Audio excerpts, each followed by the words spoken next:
2, 3. We're recording. Hey, welcome back to another episode of these crazy people that just eat meat and can't shut up about it. We're just talking about it over and over and over again, endlessly, video after video after video. But nonetheless, every video is better and more unique than the one before it. Today, we've got a couple of special guests that haven't been on with us before, and then quite a few familiar faces.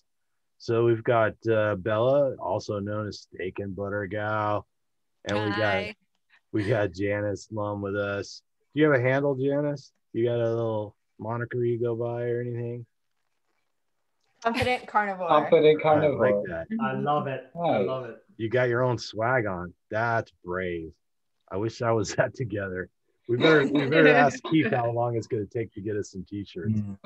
We were talking to a guy. I should have worn my Meat Militia t-shirt or the military uniform or something. I'm sat here in this See the Concert t-shirt instead. You got more props than anybody. What's the deal, Bart? I've got more what, sir? Props. Yeah. Oh, Yeah, goodness. Yeah. Is the props department on vacation over there at your production studio or what?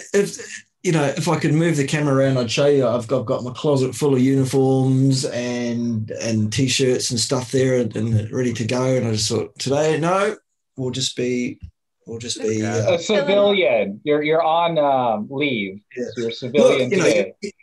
Exactly, and you're lucky that I actually bothered to get dressed at all. I could have been sat here naked. Well, that being said, Ray hardly ever wears pants. So. Don't stand up, Ray. Don't stand up. I'm wearing something. Don't stand up. Pajamas. Don't prove it. Yeah, don't stand up, Ray.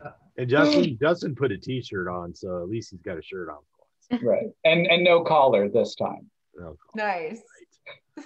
It's good to see you back, Emily. I wish we mean a collar with studs on it. A dog collar is what we're talking about there for those that aren't sure. Sometimes Justin wears a dog collar.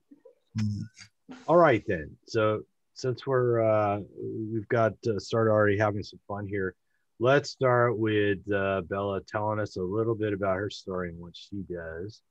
And then maybe we'll move on over to Janice and hear her story.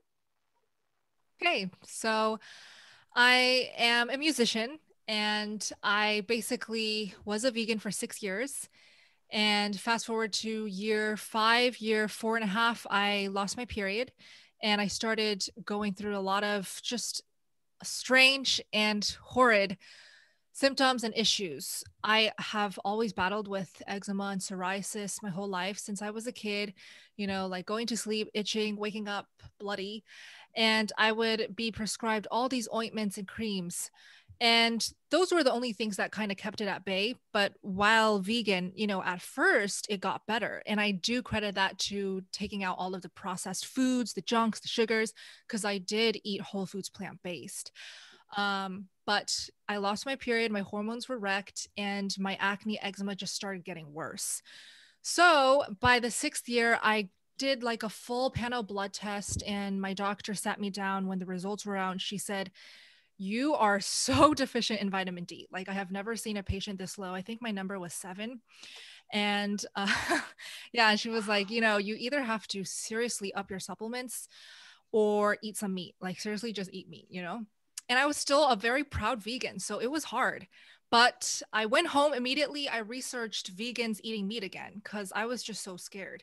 And the first thing that popped up was Joe Rogan's podcast episode with, I think, either Sean Baker or I think it was Sean, because he was one of the earliest carnivores that he invited, right?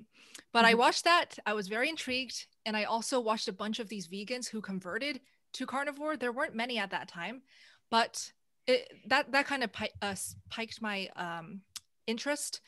And I just went straight into carnivore after doing enough research on it. Excellent. And then what were your results? So my first month, I had a lot of digestion issues, just lots of loose stools all the time. But I immediately had this huge appetite. Like, I was so hungry all the time. I ate up to like 5 pounds of meat each day. I was Oh yeah. Yeah. I am tall, but I also have always had a big appetite. But I would eat like 5 pounds of meat or up to like 48 eggs in one day. Well, if you That's don't mind me asking, amazing. roughly how tall and how much do you Oh, weigh? thanks. Oh, I'm 5'10" and Okay. I weigh 128 last time I checked. How But long were you eating 5 pounds of meat for? what, Like, how long did it take you? How Oh, long were you eating that amount of meat for? the first month I felt like I was eating that much meat pretty much every day. Okay, so a good And- month. Wow. Oh yeah. But it was like the first 6 months, I just felt like I was eating all the time. Okay. Never did I eat that much before. And I also didn't care about my weight anymore. I threw away my scale. So clearly I was gaining weight because my clothes were not fitting. But I gained a lot of weight and I was just focusing on eating. But the first 6 months, I didn't really see any like great improvements yet. The only thing that I did see was my skin was getting better. My acne breakouts were decreasing quite a lot. My eczema was getting better after a couple months, but my period did come back eventually. Yeah, those are the like best things. How about overall like energy with the Yeah, I had a lot of days where I just wanted to sleep the whole day, Okay. you know? And I think that's normal with adaptation. Like especially since I was vegan, you know, I didn't really digest all of these foods and I was always running to the toilet. So I was pretty fatigued. But I felt better and better after like the first 2 months. I would say the first 2 months were the most difficult for me. Okay. Yeah. And your body was healing, I'm sure. Yeah. Yes, it Definitely. was. What meats did you allow? Was there anything you didn't allow at the first, or did you just do any meats? Yeah, so I was also very inspired by Michaela Peterson and the fact that she also had some serious autoimmune issues. So I kind of did her protocol where it was just meat and water. She does beef salt water, right? So I didn't really have that craving for salt. So I kind of just stuck to beef, water, and a lot of butter and eggs if I felt like it. So the first time period, like few weeks, it was literally just 90% beef. Any organs? Not yet, not until half a year later. Okay. That's I feel like that's pretty typical, you know. First, people want to gauge eating meat all the time, and then it's like, oh, I should maybe do some organs, or let me try it next.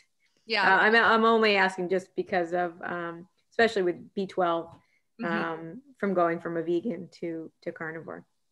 Yeah, I'm a huge fan of organs now. Did you get your vitamin D levels checked again? Yes. Oh, yeah. So yeah, they're at 30 now, which is still not ideal. I'm still working on it. But you know, you're also from New York. Yeah, the winter time, it's hard. You're gonna come down to Southern California and soak up some rays. You're right. So it does seem like, because you know the thing with the vegans is always like, oh, they did it wrong. But I heard you say that you were doing your supplements with your vegan, and you sound like a person that thoroughly, you know, you look before you leap more or less, and you do your research. You make sure like, okay, here are the pitfalls. Here where things could go sour, but here's how to mitigate it. So were you like doing all the supplements? Like there was no, you did it wrong kind of thing with vegan. Like you did it like as healthy as they say or whatever. Like, did you have kind of like a vegan guru or people you were following, you know? Yeah, the person that kind of convinced me was Freely. And I did, you know, what she preached. I mean, I was a senior in high school, so the biggest reason for me to go vegan was for vanity reasons. And like nowadays, that wouldn't be my driving motivation. But she looked amazing and she had all these abs on her body. And she was saying, okay, I eat bananas until 4. Then after 4, I eat cooked starches and veggies. So I did that. And I really did the cleanest, you know, whole foods, organic, plant-based way of eating. However, the supplements, I mostly just supplemented with nutritional yeast. So I think my only mistake there was not doing actual supplements, but I never really was a fan of taking pills, capsules, and I still am not. But I do think vegan diet, just whole foods, plant-based, it's just not enough. It's not sustainable. Now, do you take any supplements now? I don't. The only supplement I consider is amazing is like raw liver. Yes. Amen to that. Yeah. Yeah, raw liver is way better than cooked liver. Yes, I agree. So Of your course. vitamin D level, did it go up strictly on just doing all meat, or did you do some sunning also or anything like that? Yeah, last summer I did quite a lot of research in whether or not I should wear sunscreen because a lot of the carnivores I was befriending was telling me, don't wear sunscreen. Okay. If you're so low in vitamin D, go out in the sun and don't wear any SPF. So I did my research. I was convinced and I just soaked in the sun every single day when I was back at home in LA. And that's when it really went up. So I do think sunlight is pretty important if you really like dramatically want to raise your vitamin D. Definitely. Yeah, I used to be really sensitive to the sun. I used to burn really easy. Yeah. And I had, I wore sunscreen. I'd get sick if I was out in the sun too long. I'd start feeling queasy and disoriented sometimes. And then when I went carnivore, like this past summer, it was blazing hot and was stuck home with COVID-19. Decided to dig up my backyard and put new sprinklers in. It was 100 and whatever outside. It didn't bother me one bit. No Wow. sunscreen. I'm Just definitely sunglasses. less sensitive since I've gone carnivore. I've noticed that as well. I kind of think Tucker Goodrich might be on some. It might be the quality of the fats. So like the vegetable oils or seed oils Mhm. replace a lot of the what would naturally be, real cholesterol and animal fat in our tissues, and the byproducts of those when you're exposed to the sun just create more problems. So I know Well, there's a and couple arguments out there, but you can't tell, but I went from white to off-white. I mean, I seriously think my skin changed. Like because I was used to be like that sick looking pale, like super duper duper pale. And now I'm just kind of like off-white. I love it. Nice. Yeah, I'm back to sickly pale right now because there's no sun. Yeah, I'm definitely missing the sun in Missouri. Mm-hmm.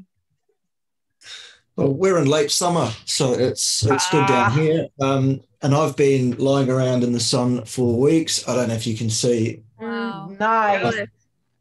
That's kind of pretty much all over. Well, it's the lights in my studio that actually make me look sort of somewhat paler and pinker, but actually I'm as brown as. It's unbelievable.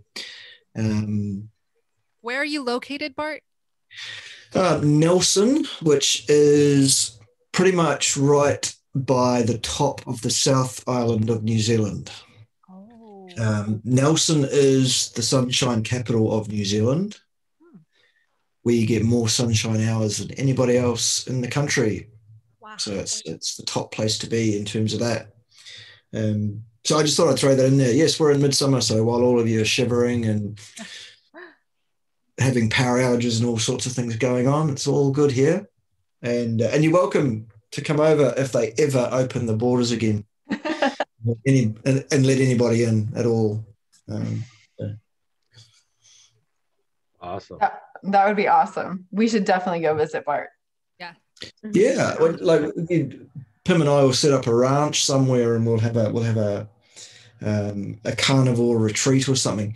There's actually a whole island about 20, 30 minutes drive from here that is for sale. It's a working farm with stock on it. It's mountainous, this island. It's about, I think it's 600 or 700 yards above sea level at the highest point. It's got pretty mature pine trees on it. It's actually got an orchard with macadamias even, for people that are into that kind of thing. And it's got sheep, it's got cattle. It's 1,600 hectares or something in one of the most gorgeous, amazing parts of the world you'd ever want to see. And we can have it collectively, actually, if we all put in a few dollars. It's actually currently for sale. Seriously, for sale currently, for the mere price of the equivalent of $10 million US. So who wants to start the game? That's not even a house in Malibu with one. Tom, I might need a loan. I promise I'll pay you back. Yeah. Or you can just have timeshare on the island, and there are 3 or 4 fairly substantial dwellings on the island as well that you can stay at or live at, depending on whether you're an owner or a timesharer. Or how about the Hobbit Village? Is it for sale? Can we move it over there? The Hobbit Village is just about gone now, Thomas. It's, that's in a place in the North Island, very near actually where I grew up, called Matamata. Matamata? Yeah. And what you see when you go there now is there are concrete shells where they'd built the Hobbit houses and did the woodwork and stuff on those. But that's all been ripped out after the production. So you just got concrete. It's like, it almost looks like a war zone, concrete bunkers, but lots of grass. So yeah, it's kind of. Well, there goes that idea. Man, that would be cool to have a carnivore island, though. Carnivore Island. Yeah. Carnivore Island. Yeah. I would love that. People would get scared because they think it was called Cannibal Island. So no one would ever go there unless you were a carnivore.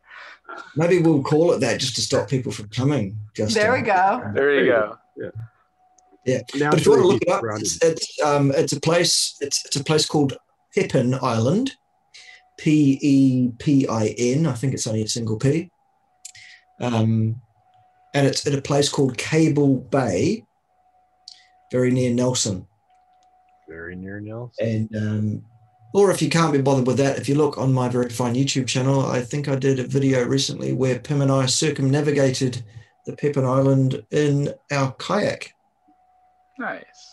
Nice. Ooh, speaking of which, apropos of nothing, it's something I have to share. You know, Thomas, I told you about last year we were kayaking around Pepin Island, and I think probably maybe 6 foot shark breached and jumped about 20 feet away from the kayak. I was going to say, I was surrounded by great whites.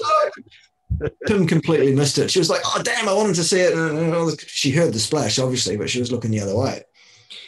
The other day, we were sat on the beach, and this is in town, the main beach in town. And I was just sat on the sand dunes about 40 yards from the waterline, and Pim's gone down with the 2 dogs, and she's going to have a swim. So she's on her back, floating around in the briny. She's maybe 15, 20 yards offshore in probably about 8 feet of water that she's swimming in at the time. 30 yards behind her, where she is in the water, a shark breached out of the water, turned on its back, big splash. Now this one it had to be a 12-footer. Whoa. We're talking serious shark here. Wow. And there was another bloke sat with his family about 10, 15 yards to the right of where I was sat. And I looked at him and he looked at me. and then he said, "Fucking big shark." Thanks, that's all the confirmation I needed. Jumped up, ran down. I was like, "Pim, Pim, big shark." And she's like, "What?" She didn't hear a thing, didn't see. The shark was 20 yards behind where she was swimming. And I go, "Get out of the water, shark!" And she's like, "Oh, God, I'm always missing the shark." Anyway, that complete aside, but I thought I'd share that with you. And anyway. Oh, my Pim. I don't like that she was in danger.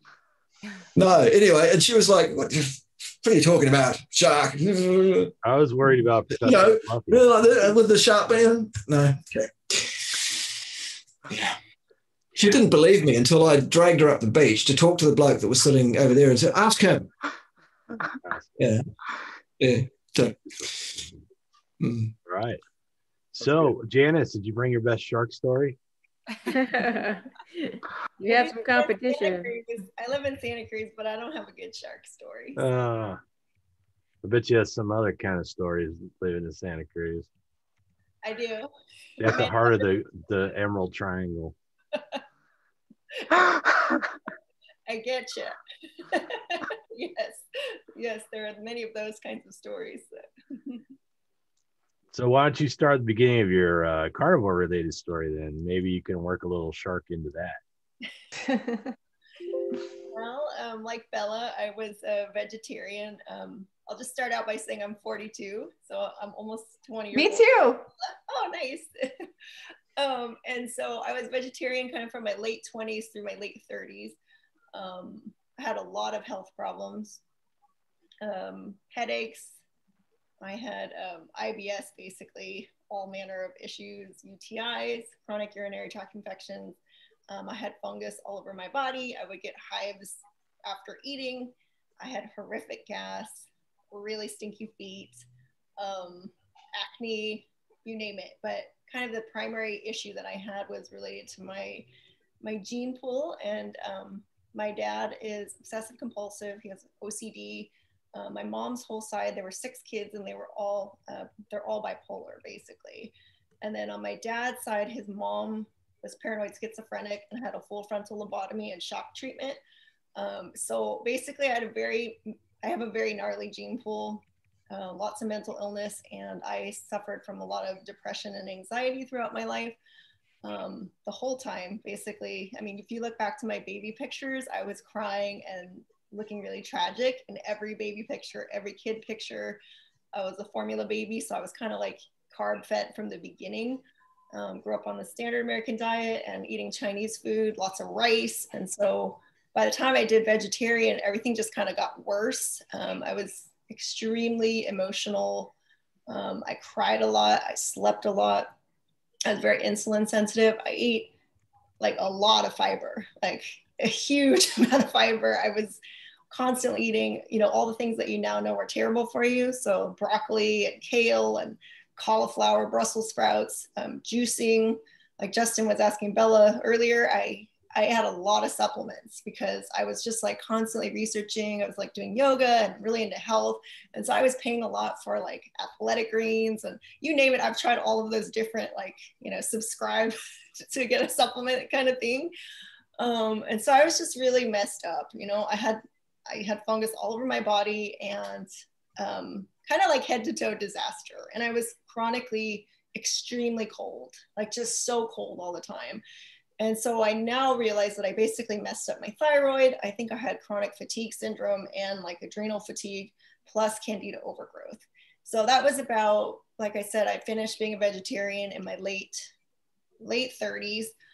The reason I started eating meat again before going carnivore was because my partner had back surgery. And so he was recovering. So I was cooking for him.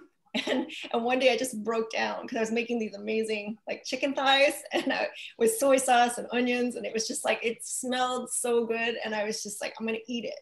So I started eating it and then I just went crazy and started eating like pot roast and everything. Like I just went for it. And I felt better within a few days of eating meat. Wow. From being like completely having like lifeless, like just like I spent most of my life sleeping and crying to suddenly having energy again. So fast forward after that, I was trying to eat kind of like a balanced diet, right? Like I was still trying to eat high fiber. I was eating meat again, not much red meat. And then I was eating a lot of vegetables still, trying to do fiber. But I got to the point where my candida issues were so overwhelming that I ended up finding the Anti-Candida Diet. And literally like a month later, I read Jordan Peterson's book. And then I saw him on Joe Rogan and he talks for like 5 minutes about that, the red meat diet where he's just eating beef and salt and water. And I was kind of following Michaela Peterson's story and I was like, oh my gosh, I have all of these autoimmune issues. I've had this my whole life. I've been depressed and anxious. My therapist called it obsessive anxiety. I had that my whole life. And so I thought, well, that was my entry point, is going, I want to not feel like that anymore. I don't want to be depressed. I don't want to be anxious. I had taken antidepressants and I just was like, I got to at least try something. Right. So I did. I told my partner, I said, let's just try this carnivore thing, like 0 carb. I actually I found Bella and Emily on MeatRx. I saw your first early little videos and I was like, oh my gosh, look at they're like, they had issues and Bella's Asian and Emily was talking about mental health stuff.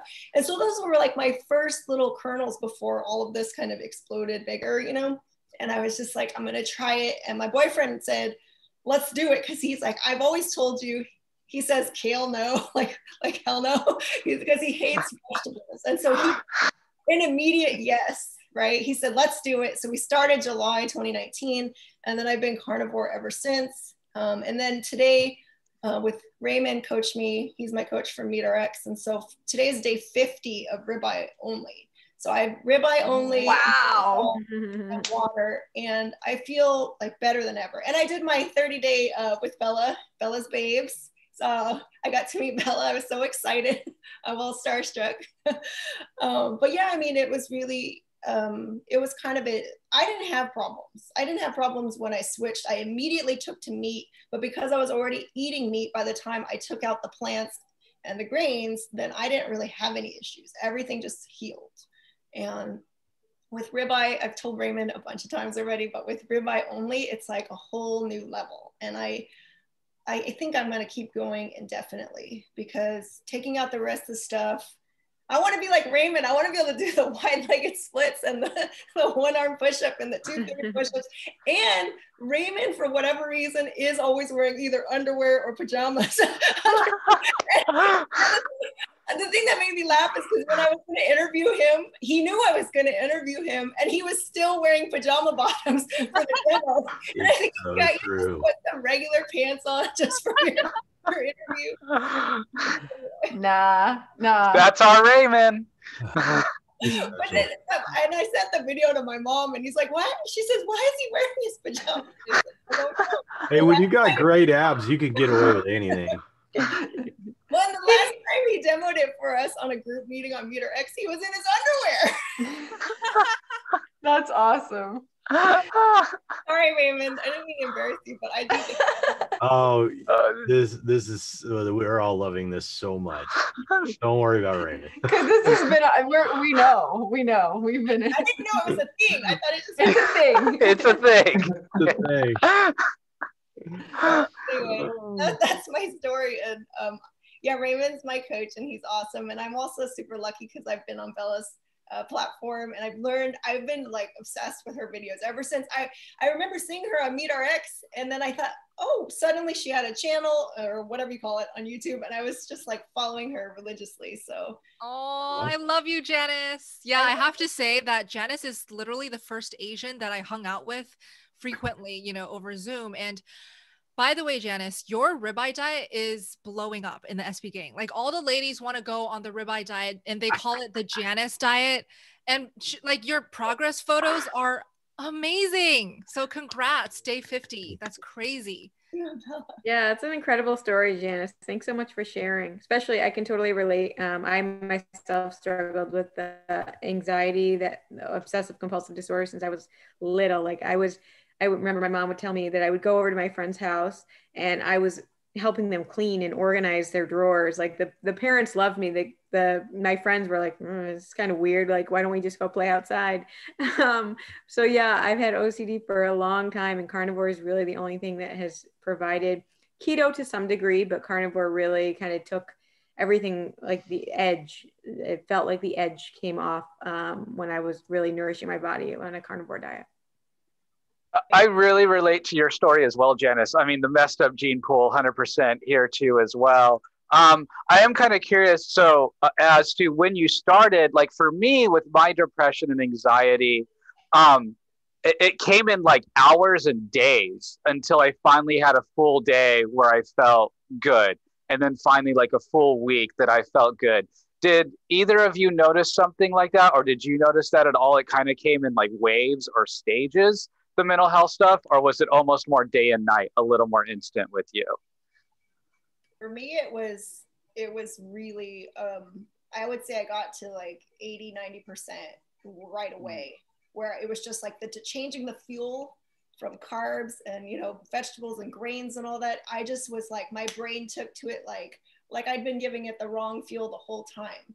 So I felt dramatically better. But the ribeye, the fatty ribeye that Raymond, bless his heart, told me about, the untrimmed, ribeye from Costco. He also saved me about $8,000 a year. I calculated my diet. But eating that fatty meat and just leading with, I eat the fat first and then I eat the protein. And that has really, it's like I have a brand new brain now where I don't experience, like my thoughts are different. The thoughts that are generated from my brain are not worries. They're not fears and obsessions.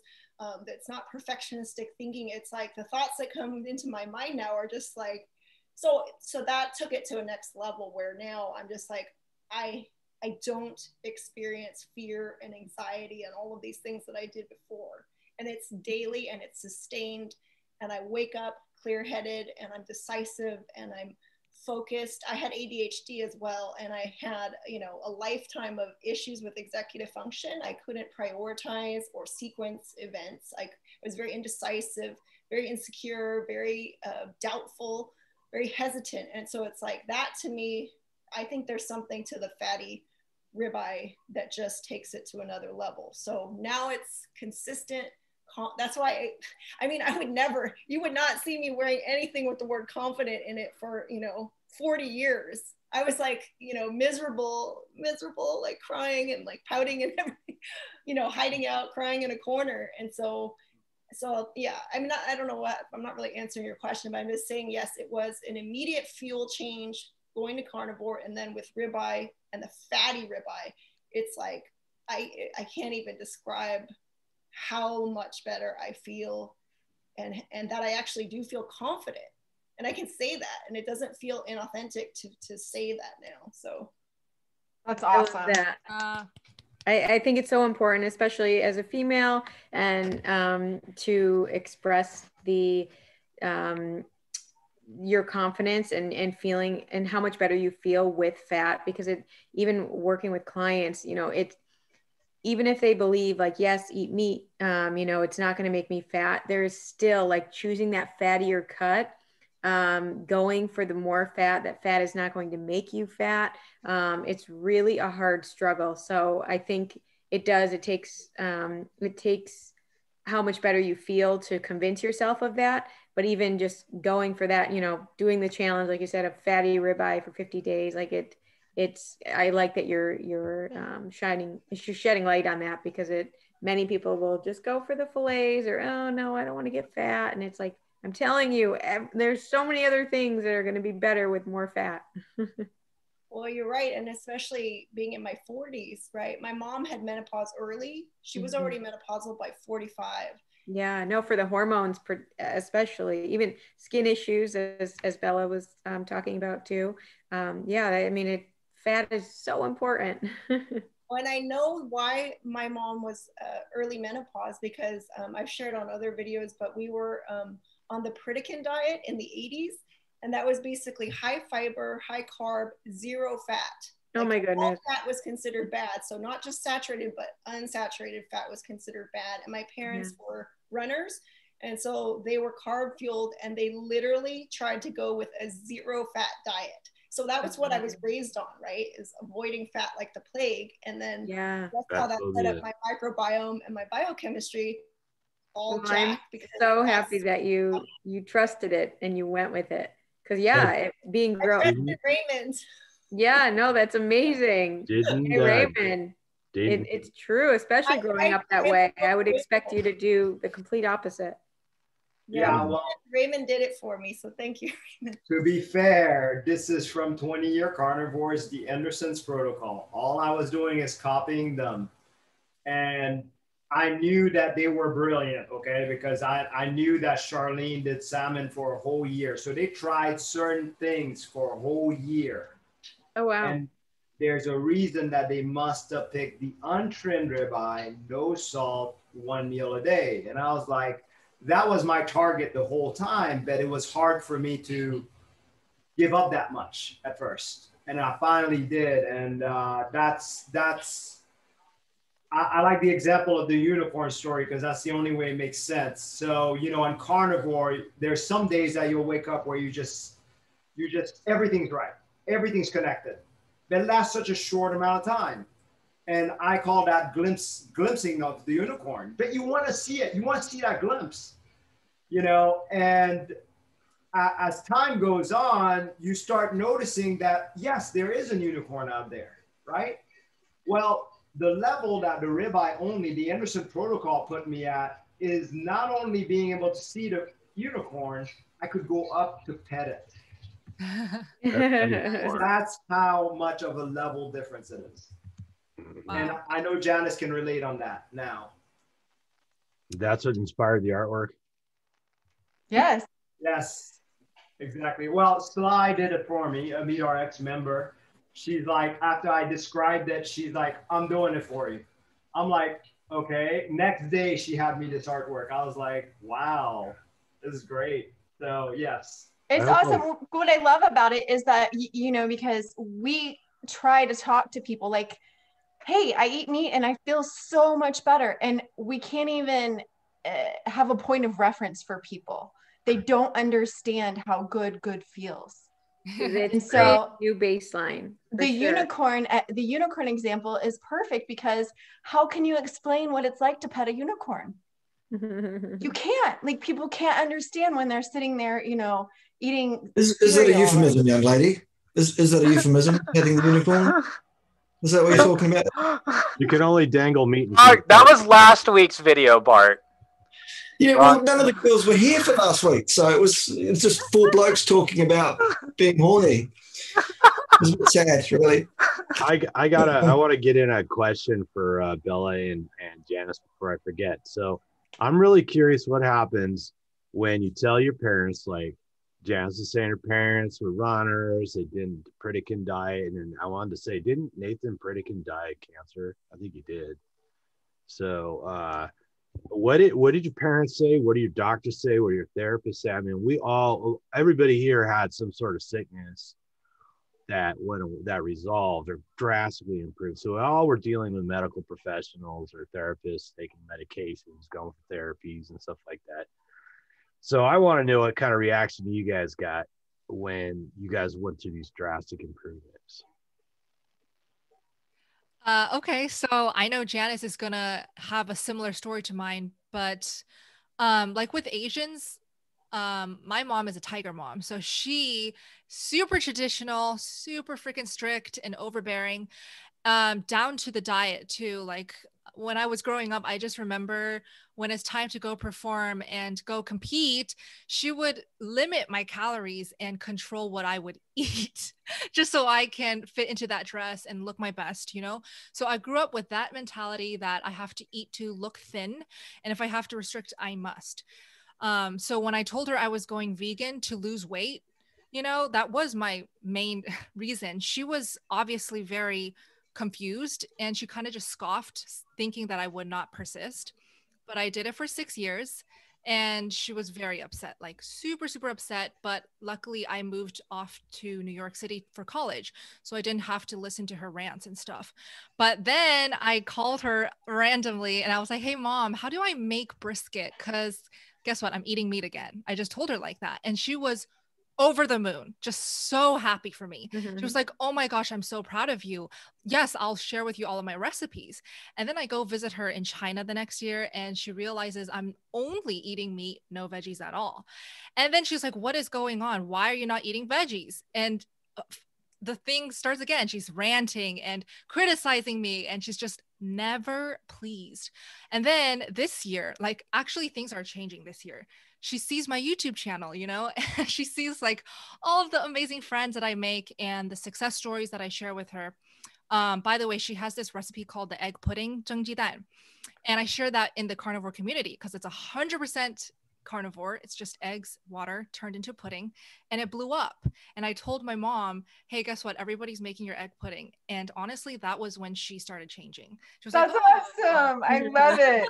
I love it. I have had so many clients that have told me, hey, you know, have you tried the egg pudding from Steak and Butter Girl? So many clients. That's awesome. Awesome. Yeah, it's pretty big. I love it. It's so good. Yay. I'm glad you love it, Austin. Yeah, and my dad tried it and he loves it. Aw. I do yolk only, but I absolutely love it. Yay. Yeah, so she's kind of pretty half-half, you know, accepting but suspicious.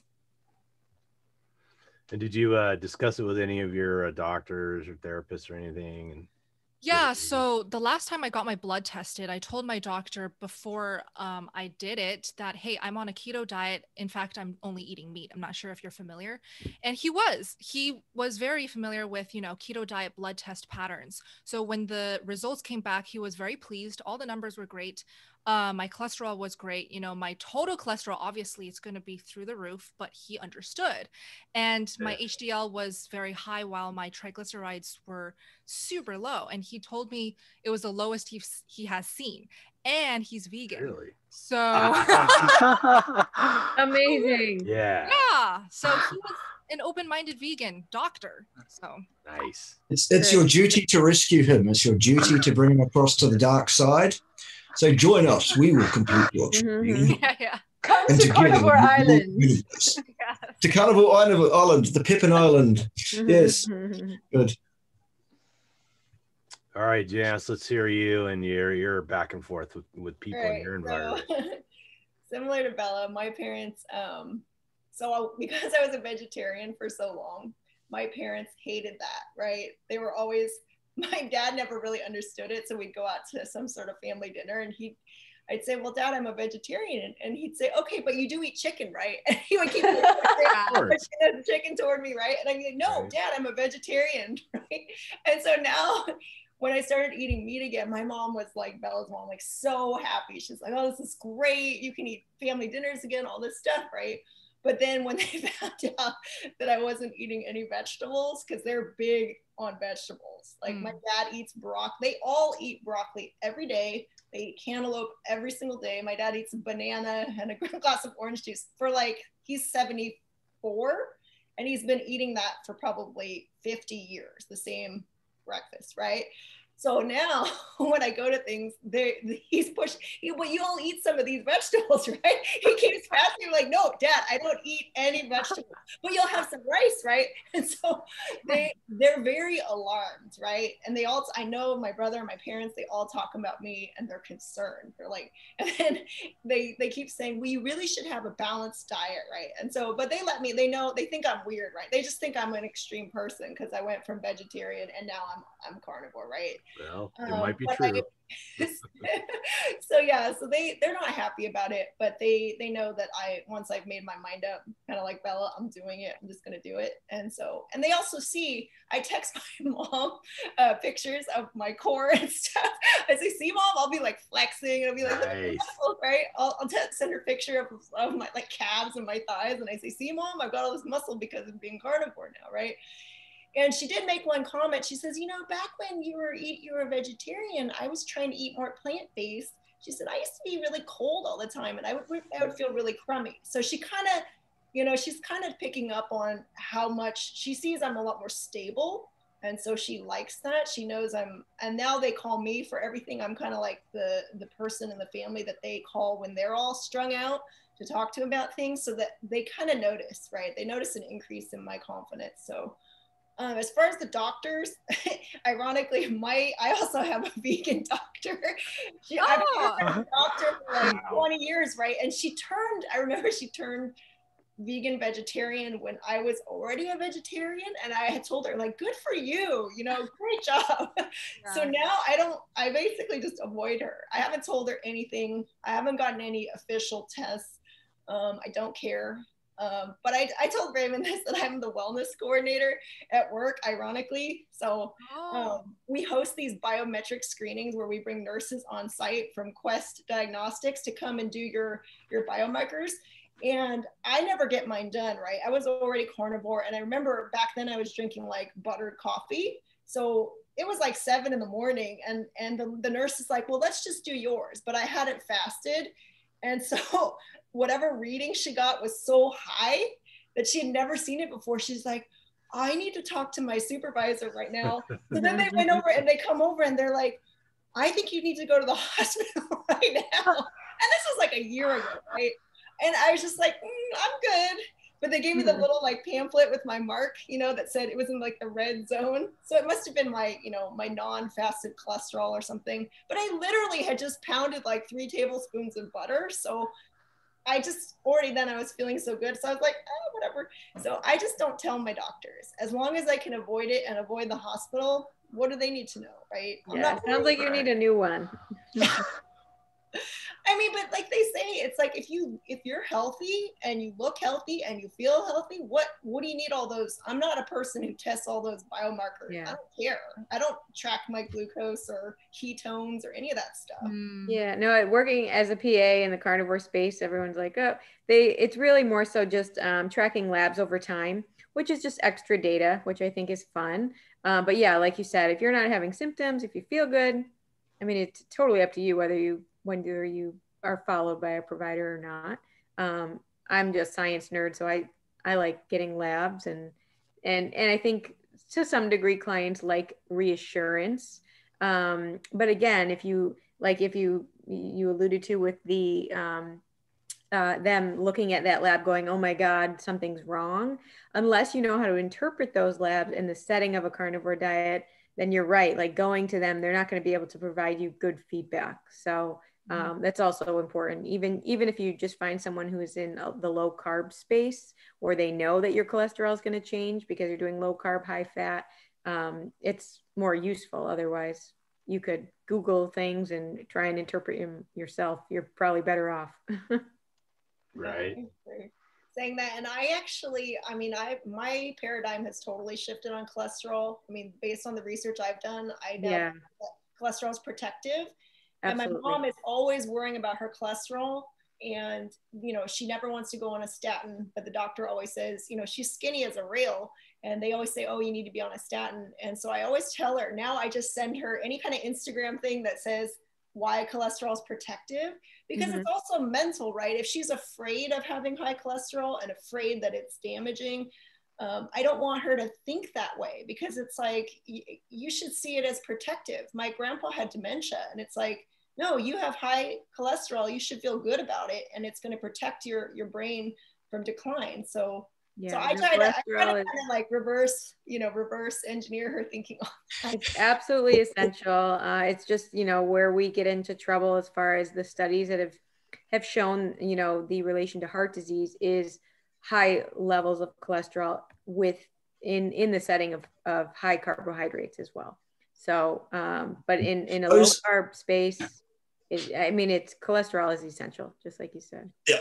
Those that want to get into cholesterol in some real depth from someone who has been involved as a scientist, doing science, undertaking research for more than 20 years, you do well to go and have a look at my YouTube channel. There is a playlist there. I think there's nearly 40 videos up there now in that playlist, and it's just called Cholesterol.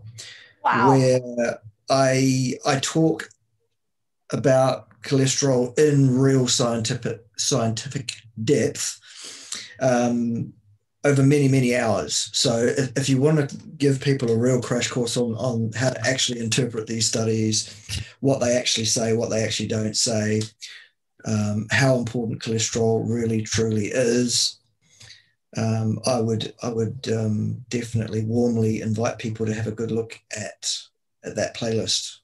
Awesome. I'll definitely check that out. Thank you, Bart. Yeah. Also, just while I'm doing fact checking, because I can't help myself, I'm the watchdog, I have to fact check.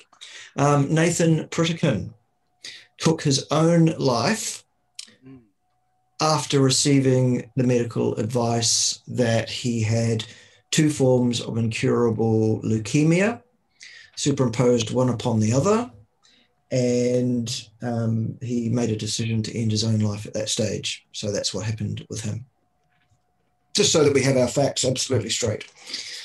Yeah. Thanks for looking that up, and we'll definitely have to put a link to your it's a video list, right, on cholesterol you were talking about. Yeah, it's just a playlist on God, I think there's well over 650 videos on my channel now. It's been around for quite some time.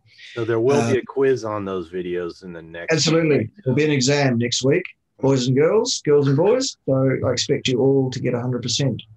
I just wanted to say, while the floor is open, but look, I can really relate to these stories as well. I had a long history of all manner of not just physical, digestive mainly, but also some quite serious mental health issues myself my entire life. Even 3 or 4 years ago, I could not imagine myself running a moderately successful YouTube channel, a very successful distribution business in the nutraceutical industry, and a relatively successful consultancy business as a coach in my own right as well. There's just no way. Like as recently as 10 years ago or so, I spent a year where I never left the house, not once in a year, literally almost hiding under the bed. And it's all about chronic systemic inflammation. That is the root cause of all of this stuff, all these mental health issues. It's been known for ages that the chronic systemic inflammation was behind the gluten intolerance I had, the Crohn's disease that I had, the diverticular disease that I had, the pancreatitis that I had, the hiatus hernias and I could go on all day. I had all of these things. I was basically nearly dead actually by the time I was in my mid-30s. I was not expected to make old bones at all until I started to look into this and decide that obviously we've been had here, and the whole idea that you need to have a balanced diet is the most successful bit of spin doctory, the most successful bit of propaganda that I've heard in a long, long time. Because obviously, well, of course, why not? Balance is good. Balance is equated with justice and fairness and right and everything that's on the light side of the force, all that kind of stuff. So of course, why wouldn't you want balance? And it's not until you think about that, which most people never do, and you think about it and you go, well, hang on a minute. Every single animal you can think of has evolved in a specific ecological niche to consume a specific species appropriate diet for that species. Why would human beings be any different? And then you go to the nitrogen 15, nitrogen 14 isotope testing that's been done on skeletal remains of human beings, which they've found around the world of all ages up to and including 350,000 years old. And the nitrogen testing tells us what those people ate. Not a guess. We don't have to look at their teeth. We don't have to look at their jaws. We don't have to make all sorts of ridiculous reductionist statements like no canines, not a carnivore, or any of that kind of nonsense. We just do the test on the protein that we find in the skeletal remains of these human beings, and that tells us without any question. We do an isotope test, actual science, and that says, what did this human being eat when they lived? And the answer is meat and fat, with very small amounts of plant material, which were usually used for nutraceutical and or medicinal purpose as an occasional thing. The only time human beings ate any amount of plant material was a couple of weeks a year when there were some fruits and berries around. And that includes in equatorial zones as well. So this whole idea that this is some crazy, extreme, restrictive diet. No, we have got to get past that. We have got to get to the point where people understand. Thus, science is settled. All the science, hard science points. The science is in. The hard science is in. Yeah. The hard science has settled this question. How did human beings evolve? Well, they evolved over the last 350,000 years in our current speciation of Homo sapiens sapiens. And we evolved precisely because we took the niche of eating animals. That's what grew our brain. That's what grew our ability to communicate with each other and to cooperate and to build societies and to form ourselves into the species that we are now. Not to mention eating quite a few of the Neanderthals, I would imagine as well, probably helped with us being the dominant human species, well, the only remaining human species. Yeah. So there you go. I mean, Neanderthals and the Neanderthals eating meat, and they kept finding these little osteolytes on their teeth that came from plants. Yep. They're like, why do they? And then they realized this plant had no nutritional value to Neanderthals or humans. They realized, oh, that was in the stomachs of the animals they were eating. Yeah, that was the only plants they were really eating were already in the stomachs of the animals. So. Yeah, exactly. So there you go. That's my 2 cents worth for today. Absolutely. Thus, science is settled. We are done with this discussion here now. Okay. There is absolutely no support whatsoever anywhere in the hardcore science for human beings eating any amount of plant material at all to speak of. I love it. Why would you eat your food's food? So I kind of want to change it up a little bit. So the name has been thrown around a little bit, but the Steak and Butter Gang, and I actually have a special request, Bella. I've met a friend on Steak and Butter named Maris, and she would absolutely die if you gave her a shout out. Aw, sure. That's so sweet. Hi, Maris. I love you. Sending you my love. Awesome. She's going to love it when this gets posted. Yay. I can't wait till I have my own groupies. So jumping off from that, do you want to explain and go into Steak and Butter? What inspired you to start the group? I'm in there. I believe Raymond's in there. I know Janice is in there. Tom, I don't know if you're there yet, but we'll get them in. Don't worry. We'll be there. Yeah, we'll terrorize it. Don't worry. Sure, please do. Actually, I'm inviting Raymond to be a guest speaker / questionnaire star in the challenge. So I do like Zoom meetings for the challenge members. I call it like all in carnivore challenge because I want to support those who are interested in starting. They can be they don't have to be newbies, but we just do twice a week meetings where we hang out, talk about just like this, honestly, and we talk about our progress. But Raymond will be joining Friday to answer questions. I mean, you guys can all join, honestly, but I would love to invite like each of you separately to the future meetings. But Steak and Butter Gang is basically just a community of carnivores, meat lovers, carnivore curious people too. And it's off social media. So that's why I decided to do that, community on Mighty Networks. But I thought, there's a lot of vegans, haters, stuff like that on Instagram, and some people are just turned off by that. So it's literally a safe haven for people who just want to learn and be inspired. Yeah. Awesome. Thank you for go on there with you.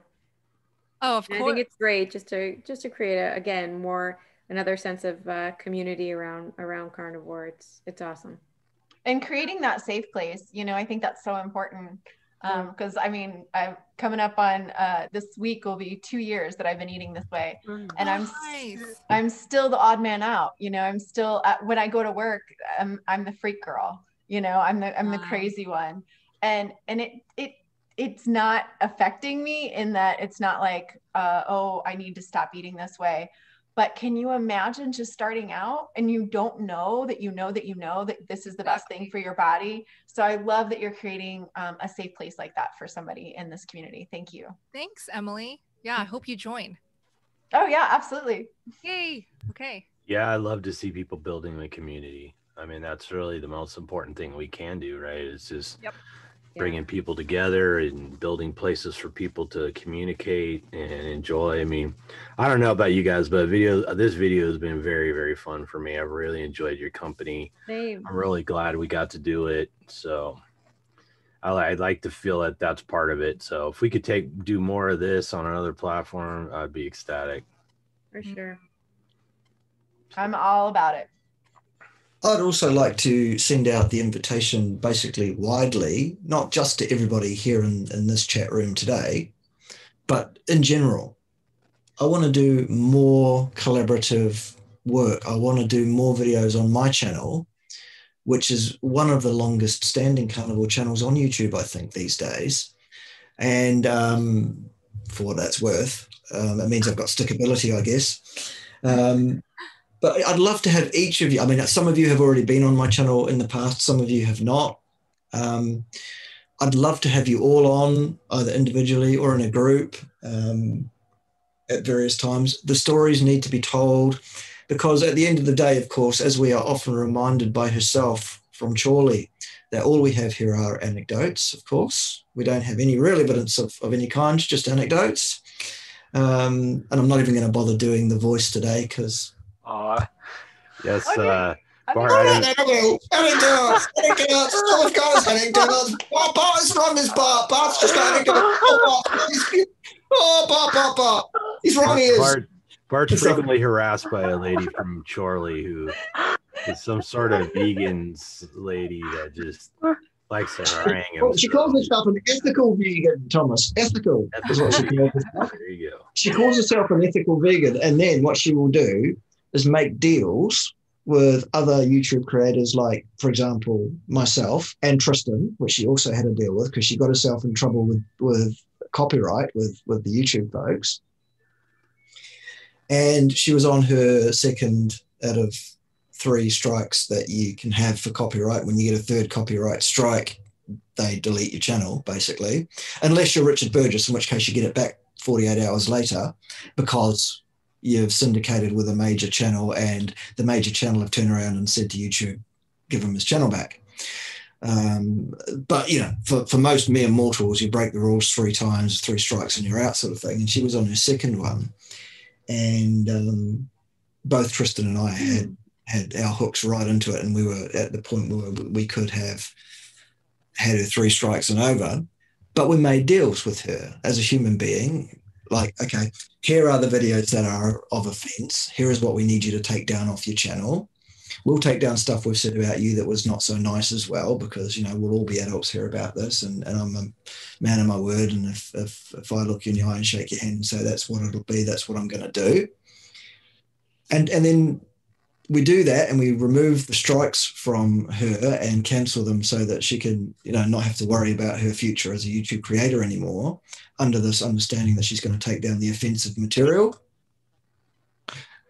Less than 24 hours before she reneged on the deal. An ethical vegan she is. Good. Anyway, that's another complete aside. Apparently she's hung up a broom for a while because she's lost mojo or something, whatever that means. But yeah, that's for another day. Well, please don't ever stop doing impersonations of her because it's my favorite. Thank you. Okay. Right. I've got others as well, but we'll save those for another day as well, perhaps. Yeah. All right. So anyway, I'd love to have you all on the channel at some point. So I'll probably be flicking out emails in a bit. Anyway, Thomas, you should probably close us off. Yep. All right. Well, I think it was another excellent video. I want to thank everybody for sharing. I'm sure it's going to help people out there. It's going to make people make their journey a little easier. And that's always a reward when you hear back from people who thank you for taking the time and stepping outside your comfort zone and sharing your story. It's a big deal. And that's the only reason I do these videos. So I want to thank you all. This was a magical little video. This is really the kind of stuff that makes it all worthwhile. So please, people, pass the links on to this video to people who might enjoy it or need it or benefit from it. Stay subscribed. Leave us comments. Let us know. Let us know what it meant to you. You can send all your complaints to Justin if you didn't like it. So anyways, until next time, eat some meat, feel better, and whatever you do, don't fall down the carb hole. That was dreadful.